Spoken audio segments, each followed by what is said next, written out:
జనాభాలో 50% బీసీలు. అనునిత్యం ఏ కార్యక్రమం కావాలన్నా ఆ కార్యక్రమాన్ని జయప్రదం చేసేది బీసీలు. చరిత్రలో మీరు చూస్తే బీసీలంతా కూడా వంశ పారంపర్యంగా చేతి వృత్తులు కుల వృత్తులకు అలవాటు పడ్డారు. కొంతమంది కుల వృత్తులు చేశారు, కొంతమంది చేతి వృత్తులు చేసి చేనేత, కమ్మరి, కుమ్మరి, వడ్రంగి ఏ కులమైనా తీసుకున్నా ప్రతి ఒక్క కులం ఒక కార్యక్రమం చేసుకుంటూ ముందుకు పోయారు.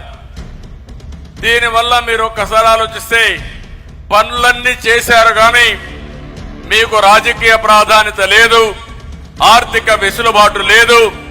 అందుకే మొట్టమొదటిసారిగా ఎన్టీ రామారావు గారు వచ్చిన తర్వాత బీసీలకు న్యాయం చేసిన ఏకైక నాయకుడు, ఏకైక పార్టీ తెలుగుదేశం పార్టీ. ఎమ్మెల్యేలుగా, ఎంపీలుగా, మంత్రులుగా దీర్ఘకాలికంగా నాయకత్వాన్ని తయారు చేసిన పార్టీ తెలుగుదేశం పార్టీ. ఒక్క మాటలో చెప్పాలంటే బీసీ నాయకత్వాన్ని ఏర్పాటు చేసిన ఒక ఫ్యాక్టరీ, ఒక యూనివర్సిటీ తెలుగుదేశం అని చెప్పి కూడా నేను మీకు తెలియజేస్తున్నా.